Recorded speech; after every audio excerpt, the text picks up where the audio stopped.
നമസ്കാരം. അവന്മാർക്ക് ചേഞ്ച് വേണം, അത്രേ ചേഞ്ച്. ചേഞ്ച് കിട്ടിയപ്പോ പിണറായി വിജയ രക്ഷിക്കണേ എന്ന് കൂട്ട നിലവിളിയും. അഭിനയ സിംഹം സതീശന് ഇനി ദേശീയ ചലച്ചിത്ര പുരസ്കാരം പ്രഖ്യാപിക്കുമ്പോൾ വല്ല മികച്ച നടനുള്ള അവാർഡ് കിട്ടുമോടെ? ഇനിയിപ്പോ മാധ്യമങ്ങളെ കാണുമ്പോൾ ഇതിനെയൊക്കെ പറ്റി മുഖ്യനോട് ചോദിക്കാമെന്ന് വെച്ചാ ഇപ്പോ മൂപ്പരാണെങ്കിൽ മൈക്കിന് മുമ്പിലും കാണുവാനില്ലെന്നേ. എങ്ങനെ കാണാനാ? ഒരു മാസം കൊണ്ട് യു-ടേൺ അടി സർക്കാർ പട്ടമല്ലേ നേടിയത്? നിസാര പട്ടമാണോ അത്? എന്തായാലും സെക്രട്ടേറിയറ്റിന് മുമ്പിൽ ഒരു കപ്പലണ്ടി കടയിട്ടാൽ ഇനി കുശാലാണ് കേട്ടോ. സമരവും പ്രതിഷേധങ്ങളും ഒക്കെ വരവായി സുഹൃത്തുക്കളെ. കേരളത്തെ കോറളമാക്കിയ കുഞ്ഞാപ്പയും മഴക്കാലത്ത് കുയി വരുമെന്ന് പറഞ്ഞ ബഷീറും സ്വന്തം വകുപ്പിൽ എന്താണ് നടക്കുന്നതെന്ന് പോലും അറിയാത്ത കുറെ മന്ത്രിമാരും. ഇതൊക്കെയാണ് ഈ പൂക്കി സർക്കാരിന്റെ ഐശ്വര്യം കേട്ടോ. ഞാൻ മാത്രം സർക്കാരിനെ പറ്റി വാർത്ത എടുക്കാനിരുന്ന അപ്പോ ഇവിടെ സണ്ണിക്കുട്ടന്റെ ഇന്ദിരാ കട്ടും പ്രിയങ്ക കട്ടും ഒക്കെ വരുന്നേ. അതുകൊണ്ട് മെഴുകുതിരി ഡേയ്സ് ആണ് സുഹൃത്തുക്കളെ. അപ്പോ സർക്കാരിന്റെ ഒരു മാസത്തെ സമ്പാദ്യത്തെ പറ്റിയും പ്രോഗ്രസ് റിപ്പോർട്ടിനെ പറ്റിയും നമുക്കൊന്ന് ചർച്ച ചെയ്താലും. സത്യപ്രതിജ്ഞ കഴിഞ്ഞ ഉടൻ വി.ഡി. സതീശൻ ഒരു പ്രഖ്യാപനം നടത്തിയിരുന്നു. എന്തായിരുന്നു? ഞാൻ ദിവസവും മാധ്യമങ്ങളെ കാണുമെന്നും എല്ലാ കാര്യവും ആദ്യം നിങ്ങളോടെ പറയൂ എന്നായിരുന്നു അല്ലെ അദ്ദേഹം പറഞ്ഞിരുന്നത്. നിങ്ങൾ മറന്നുപോയോ? പക്ഷെ ഞാൻ അത് മറന്നുപോയിട്ടില്ല കേട്ടോ. എന്നാൽ എത്ര പേർ ശ്രദ്ധിച്ചു?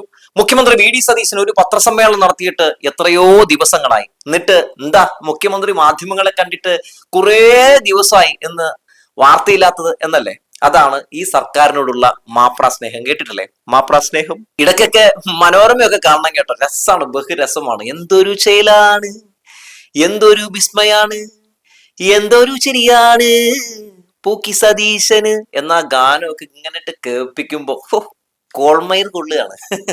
എത്രയോ വിവാദങ്ങൾ ഉണ്ടായിട്ടും ഒരു പ്രതികരണത്തിലും സതീശനെ കാണുവാനേ ഇല്ല.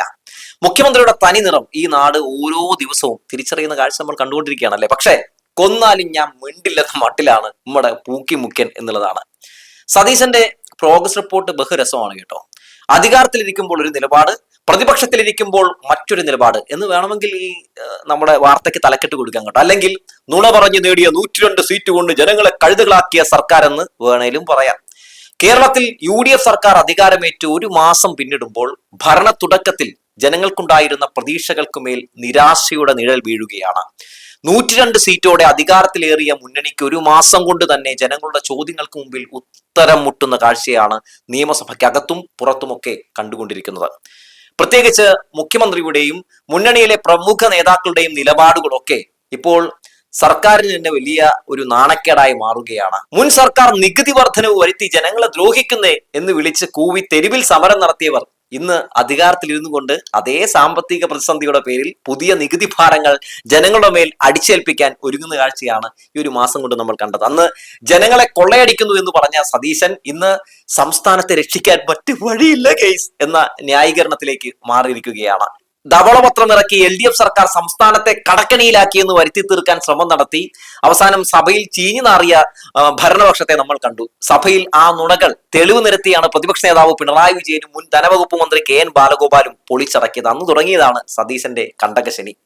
കേരളം കടം കയറി മുടിഞ്ഞുവെന്നും കടം കുറയ്ക്കുമെന്നും ഒക്കെ അവകാശവാദം ഇദ്ദേഹം ഉന്നയിക്കുന്ന കാഴ്ചയൊക്കെ നമ്മൾ കണ്ടു അല്ലെ. പെട്ടെന്ന് തന്നെ അദ്ദേഹം യു-ടേൺ അടി ഇപ്പൊ നടത്തിയിരിക്കുകയാണ്. കഴിഞ്ഞ ബഡ്ജറ്റിനേക്കാൾ 1000 കോടിയുടെ കൂടുതൽ കടം ഈ ബഡ്ജറ്റിൽ ഇപ്പോ നമുക്ക് കാണാൻ സാധിക്കുന്ന ഒരു ബഡ്ജറ്റ് അവതരണവുമായിട്ട് ബന്ധപ്പെട്ടുകൊണ്ട്. ഒപ്പം എന്താണ് 25,000 കോടി നികുതി കുടിശ്ശിക കിട്ടാനുണ്ടെന്നും അത് പിരിച്ച് ഖജനാവ് നിറയ്ക്കുമെന്നൊക്കെയാണ് നമ്മുടെ സതീശേട്ടൻ പറഞ്ഞിരുന്നത്.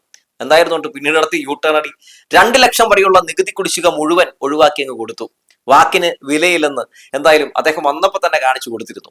സ്വർണത്തിൽ നിന്ന് 15,000 കോടി രൂപ നികുതി പിരിക്കുമെന്ന് പറഞ്ഞു. എന്നിട്ട് എന്തെങ്കിലും കണ്ടോ? ബഡ്ജറ്റിൽ പോലും അതുമായിട്ട് ബന്ധപ്പെട്ട് ഒന്നും നമ്മൾ കണ്ടില്ല അല്ലെ. പഴയ തള്ളു മൂപ്പരങ്ങ് മറന്നുപോയി. പെട്രോളിയം അധിക നികുതി കുറയ്ക്കുമെന്നൊക്കെ മൂപ്പര് പറഞ്ഞിരുന്നു. ഞങ്ങൾ വന്നിട്ടുണ്ടെങ്കിൽ കേരളത്തിന്റെ നികുതി അങ്ങ് എടുത്ത് മാറ്റുമെന്ന് പറഞ്ഞു. എന്നിട്ട് ഇപ്പൊ എന്തെങ്കിലും മിണ്ടുന്നുണ്ടോ? ഒന്നും മിണ്ടുന്നില്ല. ഇപ്പൊ എന്തെങ്കിലും ചോദിച്ചാൽ കമ്പിളിപ്പുതപ്പ് എന്ന് വേണമെങ്കിൽ മൂപ്പര് പറയും. അതുകൊണ്ട് സർക്കാരിന് എന്താണ് ലാഭം? 1190 കോടി രൂപ ഇപ്പൊ സർക്കാരിന് ലാഭമാണ്. ജനങ്ങൾക്ക് അതൊരു അധിക ഭാരമാണ് സതീശ. അടുത്തതെന്താണ്? തദ്ദേശ സ്ഥാപനങ്ങൾക്ക് പ്ലാൻ ഫണ്ട് കൂടുതൽ നൽകുമെന്ന് പറഞ്ഞു. അതിലെങ്ങനെയാണ് യു-ടേൺ അടി നടത്തിയത്? ഈ ബഡ്ജറ്റിൽ 1534 കോടിയുടെ കുറവ്. അതുകൊണ്ട് തദ്ദേശ സ്ഥാപനങ്ങളുടെയൊക്കെ അവസ്ഥ അറിയാമല്ലോ, പരിതാപകരമാണ്. അതുമായി ബന്ധപ്പെട്ട് സഭയിൽ പ്രതിപക്ഷം അടിയന്തര പ്രമേയത്തിന് നോട്ടീസ് കൊടുത്തപ്പോൾ ഇല്ല, ചർച്ച ചെയ്യാൻ നമ്മൾ റെഡിയല്ല എന്നാണ് നമ്മുടെ കെ.എം. ഷാജി സംഘമൊക്കെ പറഞ്ഞത്. പോട്ടെ. കേരയിൽ ഉൾപ്പെടെയുള്ള വികസന പദ്ധതികളെ അന്ധമായിട്ട് എതിർത്തവർ ഇപ്പോൾ പേര് മാറ്റി പുതിയ രൂപത്തിൽ സമാനമായ വലിയ പദ്ധതികൾ കൊണ്ടുവരാൻ ആലോചിക്കുന്നത് മുൻ നിലപാടുകളുടെ പൊള്ളത്തരം തുറന്നു കാട്ടിയ മറ്റൊരു യു-ടേൺ അടിയായി നമുക്ക് വിലയിരുത്താൻ കേട്ടോ. വാഹന മോഡിഫിക്കേഷൻ അനുവദിക്കുമെന്ന പ്രഖ്യാപനത്തിൽ യു ടേൺ അടി നടത്തി. അങ്ങനെ ആദ്യ മാസം കൊണ്ട് തന്നെ നമ്മുടെ പൂക്കികളെയും ജെൻസികളെയും ഒക്കെ പറ്റിച്ചു. PM ശ്രീയിൽ യു ടേൺ അടി നടത്തി. നമ്മളെല്ലാവരും കണ്ടു. ജനങ്ങൾ ആകെ എന്നിട്ട് ഈ പറയുന്ന സർക്കാർ വഞ്ചിച്ചിരിക്കുകയാണ്. KM ഷാജി അതോടുകൂടി തന്നെ ഏറിലുമായി. പറമ്പിക്കടലൊന്നും മൂപ്പർക്ക് എറിയാനുള്ള ഒരു എനർജി ഇല്ലെന്നേ. വീര്യമൊക്കെ ഒരുപാട് കുറഞ്ഞിട്ടുണ്ട്. പിന്നെ കറണ്ട് കട്ട് ഉണ്ടാവില്ലെന്ന് പറഞ്ഞവർ ഇപ്പോൾ 10 വർഷമില്ലാതിരുന്ന പവർ കട്ടിനെ ക്ഷണിച്ചു വരുത്തി നമ്മളെ ഇന്ദിരാ കട്ടും, ഞാൻ നേരത്തെ പറഞ്ഞില്ല ആ പ്രിയങ്ക കട്ടും ഒക്കെ ഇങ്ങനെ ഓർമ്മപ്പെടുത്തിക്കൊണ്ട് UDF അധികാരത്തിൽ വന്നു എന്ന് നമ്മളിങ്ങനെ ഓർമ്മപ്പെടുത്തിക്കൊണ്ടിരിക്കുകയാണ്. മറ്റുള്ള യു ടേൺ അടികൾ എന്തൊക്കെയാണ്? ആദ്യ ബഡ്ജറ്റിൽ തന്നെ ക്ഷേമ പെൻഷൻ കൂട്ടുമെന്ന പ്രഖ്യാപനത്തിൽ യു ടേൺ അടിച്ചു. അങ്ങനെ പെൻഷൻകാരെയൊക്കെ മുഴുവൻ പറ്റിച്ചു. അതുപോലെ തന്നെ സർക്കാർ ജീവനക്കാർക്ക് ബഡ്ജറ്റിൽ ഒരു വിസ്മയം ഒളിപ്പിച്ചു വെച്ചിട്ടുണ്ടെന്നാണ് സതീശൻ പറഞ്ഞിരുന്നത്. അവസാനം എന്തായിരുന്നു യു ടേൺ അടി? ഒരു വിസ്മയവും നമ്മൾ കണ്ടില്ല. അങ്ങനെ അത് കേട്ട് കൈയടിച്ച NGO അസോസിയേഷൻകാരെയൊക്കെ നല്ല വിഡ്ഢികളാക്കി മൂപ്പര് കളഞ്ഞു. സ്ത്രീകൾക്ക് ഏത് ബസ്സിലും എവിടേക്കും വിനോദയാത്രയോ തീർത്ഥാടന യാത്രയ്ക്കൊക്കെ പോവാം, സൗജന്യമായിട്ട് പോകാം, സന്തോഷമായോ എന്നായിരുന്നു അന്ന് ഇലക്ഷന്റെ സമയത്തും ഇവിടെ സതീശൻ സംഘവും ഇന്ദിരാ ഗ്യാരണ്ടി ഒക്കെ പൊക്കി പിടിച്ചു പറഞ്ഞു. അവസാനം എന്താണ്? സൗജന്യം ഓർഡിനറിയിൽ മാത്രമായിട്ട് ഒതുക്കി സ്ത്രീകളെ മുഴുവൻ പറ്റിച്ചു. മറ്റൊരു യു ടേൺ അടി എന്തായിരുന്നു? എണ്ണം കെട്ടവൻ നാട് ഭരിച്ചാൽ നാട് മുടിയുമെന്നായിരുന്നു നമ്മുടെ മുരളീധരന്റെ ഗീർവാണം അല്ലെ? ഏത് LDF ഭരിക്കുന്ന സമയത്ത്. ഇപ്പൊ നേരെ നിലപാടൊക്കെ മാറി. അതൊക്കെ നമുക്ക് അറിയാതെ പറ്റിയതാ. എണ്ണം കെട്ടവൻ നാട് ഭരിച്ചിട്ടുണ്ടെങ്കിൽ അങ്ങനെയൊക്കെ പറഞ്ഞിട്ടുണ്ടെങ്കിൽ അത് അന്ന് ഞാൻ ആ കസേരയിൽ നിന്നിപ്പോ പറഞ്ഞാണ്. ഇപ്പൊ ഈ കസേരയിൽ ഇരിക്കുമ്പോൾ അങ്ങനെയൊന്നും തോന്നണില്ല എന്ന രീതിയിലേക്ക് മാറിയിട്ടുണ്ട്. എന്തായാലും അദ്ദേഹത്തിന്റെ ഈ നിലപാട് മാറ്റം ശൈലജ ടീച്ചർക്കും അതുപോലെ തന്നെ വീണ ജോർജിനും ഒപ്പം LDF സർക്കാരിനും ഒക്കെ ഒരു വലിയ കയ്യടി കിട്ടാനായിട്ട് ആ ഒരു പ്രതികരണം കാരണമായി എന്നുള്ള കാര്യം കൂടി ചേർത്ത് വെക്കുകയാണ്. വീര്യം കുറഞ്ഞ മദ്യത്തിന് നികുതി ഇളവ് നൽകിയാൽ അഴിമതിയാണെന്ന് പ്രതിപക്ഷ നേതാവായിരിക്കെ VD സതീശൻ പറഞ്ഞിട്ടുണ്ടെന്നേ. എന്നിട്ട് ആ വിഷയത്തിൽ എന്താണ് മലക്കം പറഞ്ഞിരിക്കുന്നത്? മുഖ്യമന്ത്രി ആയ ശേഷം ആദ്യ ബഡ്ജറ്റിൽ തന്നെ പകുതിയിലേറെ നികുതി കുറച്ച് മദ്യ കമ്പനിക്ക് കോടികളുടെ ലാഭം ഉണ്ടാക്കാനായിട്ട് വഴിവെച്ചു കൊടുത്തു നമ്മുടെ സതീശൻ. മദ്യത്തിൽ എന്ന പോലെ നിലപാടിലും മൂപ്പര് വെള്ളം ചേർത്തു. ബന്ധു നിയമനത്തിന് ഞങ്ങൾ എതിരാണ് എന്ന് പറഞ്ഞവർ ബന്ധു നിയമനം നടത്തി മാതൃകയായി. നമ്മുടെ സണ്ണി ജോസഫിന്റെ അളിയന്റെ കാര്യം മറന്നുപോയാ. മാത്രമല്ല വെള്ളാപ്പള്ളി നടേശനെതിരെ എന്തൊക്കെ രീതിയിലുള്ള ഡയലോഗാണ് അടിച്ചുകൊണ്ട് നടന്നത്. മൂപ്പര് വർഗീയവാദിയാണ്, ഞങ്ങൾ യാതൊരു രീതിയിലും അവരായിട്ട് സന്ധി ചേരില്ല എന്നൊക്കെ പറഞ്ഞു നടന്നവർ ഇപ്പൊ ക്യൂ നിൽക്കുകയാണ് അനുഗ്രഹം മേടിക്കാനായിട്ട്. ആ യു ടേൺ അടിയും ജനം കണ്ടു അല്ലേ? NDA നേതാവ് തുഷാർ വെള്ളാപ്പള്ളി നമ്മുടെ VD സതീശന്റെ വസതിയിലെത്തി പൂച്ചെണ്ട് കൊടുക്കുന്നു, സെൽഫി എടുക്കുന്നു. ചെന്നിത്തല തുഷാറിന്റെ വീട്ടിൽ പോയി സന്ദർശനം നടത്തുന്നു, റീൽ അടിക്കുന്നു. എന്തൊക്കെ യു ടേൺ അടികളാണ് ഈ കൊച്ചു കേരളത്തിൽ ഒരു മാസം കൊണ്ട് നടക്കുന്നത് അല്ലേ? അദാനി വിഴിഞ്ഞം പോർട്ട് പ്രൈവറ്റ് ലിമിറ്റഡിന്റെ 49% ഓഹരി MSC എന്ന കപ്പൽ കമ്പനിക്ക് വിറ്റതും സതീശന് അത് തിരിച്ചടിയായപ്പോൾ ആ ഡീലിൽ മുഖ്യമന്ത്രി VD സതീശന് എത്രത്തോളം പങ്കുണ്ടെന്ന പ്രതിപക്ഷത്തിന്റെ ചോദ്യം ഇങ്ങനെ ഉയർന്നു വന്നതും അതിന് എതിരെ ഒരു അക്ഷരം മിണ്ടാതെ VD സതീശൻ നല്ലവനായ ഉണ്ണിയായി മാറിയതൊന്നും ആരും മറന്നിട്ടില്ല. എന്തായിരിക്കും അങ്ങനെ ഒരു ചോദ്യം ഉയർന്നു വരാൻ കാരണമെന്ന് എല്ലാവരും ഇങ്ങനെ ആലോചിക്കുന്നുണ്ടാവും. വേറൊന്നും കൊണ്ടല്ലെന്നേ. അതായത് മൂപ്പര് ഇലക്ഷന് മുമ്പ് ഒരു ചാർട്ടേഡ് വിമാനത്തിലൊക്കെ ഒരു യാത്ര നടത്തിയത് എല്ലാവർക്കും ഓർമ്മയുണ്ടല്ലോ, നമ്മുടെ മംഗളൂരുവിലേക്ക്. ആ യാത്രയായിട്ട് ബന്ധപ്പെട്ടിട്ട് ഇപ്പൊ ഇതൊക്കെയായിട്ട് ബന്ധപ്പെട്ട് കൂട്ടിക്കെട്ടുമ്പോ എന്തൊക്കെ ഇല്ലേ എന്നൊരു സംശയം ആർക്കെങ്കിലും തോന്നിയാ നമുക്ക് തെറ്റു പറയാൻ പറ്റില്ല. മണിക്കൂറിന് 3-4 ലക്ഷമൊക്കെ ചെലവ് വരുന്ന ചാർട്ടേഡ് വിമാനത്തിൽ 40 ലക്ഷത്തിലേറെ രൂപയൊക്കെ മുടക്കി ആരാ സതീശേട്ടനെ ഇങ്ങനെ കൊണ്ടുപോയത് എന്ന ചോദ്യമൊക്കെ ജനങ്ങൾ ചോദിച്ചു തുടങ്ങി കേട്ടോ. എന്തായാലും മംഗലാപുരത്ത് വെച്ച് അദാനി ഗ്രൂപ്പ് പ്രതിനിധികളുമായും NDA ഘടകകക്ഷി നേതാക്കളുമായും സതീശൻ നടത്തിയ കൂടിക്കാഴ്ച എന്തിനു വേണ്ടിയായിരുന്നു എന്നൊക്കെ അദ്ദേഹം വെളിപ്പെടുത്തേണ്ടതുണ്ട്. ഈ ചോദ്യങ്ങൾക്കൊന്നും നാളിതുവരെ കൃത്യമായ ഒരു ഉത്തരം പറയാൻ സതീശന് കഴിഞ്ഞിട്ടില്ല. അതുകൊണ്ട് തന്നെ ഈ ഒരു മാസം കൊണ്ട് മൂപ്പരാകെ വെട്ടിലായിരിക്കുകയാണ്. VD സതീശൻ അവരുടെ ആളാണ്, RSSന്റെ ആളാണ്, അതുപോലെ തന്നെ കേന്ദ്രത്തിന്റെ ആളാണ് എന്നൊക്കെ പലരും പല രീതിയിലുള്ള വിമർശനങ്ങൾ ഉന്നയിച്ചപ്പോൾ നമ്മുടെ ഈ ഒരു മാസം കൊണ്ട് VD സതീശൻ ആ രീതിയിലുള്ള പേരുകളൊന്നും പോകാതിരിക്കാൻ വേണ്ടി എന്തൊക്കെ കാണിച്ചു കൂട്ടിയെന്നുള്ള കാര്യം കൂടി പറയേണ്ടതുണ്ട് കേട്ടോ. ഗവർണർ മുഖ്യനറിയാതെ സർക്കാർ ഉദ്യോഗസ്ഥരുടെ മീറ്റിംഗ് വിളിക്കുന്നു. നമ്മുടെ VD സതീശന് പ്രത്യേകിച്ചൊരു മറുപടിയൊന്നുമില്ല. VC-മാർ RSS പരിപാടിയിൽ പങ്കെടുക്കാൻ പോകുന്നു. അതിനെന്താ പ്രശ്നം? ആഭ്യന്തരമന്ത്രി അല്ലാതിരുന്നിട്ടും അമിത്ഷാ സതീശന് വേണ്ടി ചർച്ചയ്ക്കായി വാതിൽ തുറന്നിടുന്നു. എന്താണല്ലേ? ഗവർണർ യൂണിവേഴ്സിറ്റികളിൽ RSSകാരെ തിരികെ കയറ്റുന്നു. ഒരു പ്രശ്നവുമില്ല നമ്മുടെ സർക്കാരിന്.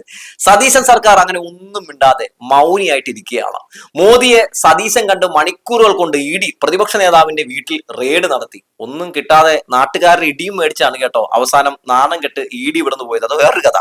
അവിടെയും EDക്കെതിരെ ഒരക്ഷരം മിണ്ടാതെ ഇന്ത്യ മുന്നണി നേതാവ് കൂടിയായിട്ടുള്ള സതീശൻ യു ടേൺ അടിയുടെ മറ്റൊരു മ്യാരക മോഡൽ കൂടി കാണിച്ചു തന്നു. അങ്ങനെ മോദിക്ക് മുമ്പിൽ ഞാൻ നല്ലവനായ ഉണ്ണിയല്ലേ സർ എന്ന് കൂടി അദ്ദേഹം ചോദിച്ചു വെച്ചിട്ടുണ്ട്. പക്ഷെ ബർത്ത്ഡേക്ക് സതീശന് മോദിയുടെ പിറന്നാൾ ആശംസകൾ കിട്ടി കേട്ടോ. നമുക്ക് അതൊക്കെ മതിയെന്നേ. ശേഷാദ്രിനാഥിന്റെ നിയമനവും ശബരിമല കൊള്ളക്കേസിലെ പ്രതിഭാഗം വക്കീലിനെ ദേവസ്വം ബോർഡ് വക്കീലാക്കിയതും രത്തൻ കേൽക്കറിനെ സെക്രട്ടറി ആക്കിയതും ഒക്കെ വലിയ വിവാദമായപ്പോഴൊന്നും നമ്മൾ മിണ്ടിയിട്ടില്ല. പിന്നെയല്ലേ ഈ വിഷയത്തിലൊക്കെ അല്ലെ? ഈ പാർട്ടിയും പൂക്കി സർക്കാരിനെയും പറ്റി ഇനിയും കുറെ പഠിക്കാനുണ്ട് ജനത്തിന് അല്ലെ? അങ്ങനെ പ്രോഗ്രസ് റിപ്പോർട്ടിൽ ഇനിയുമുണ്ട് വിസ്മയങ്ങൾ.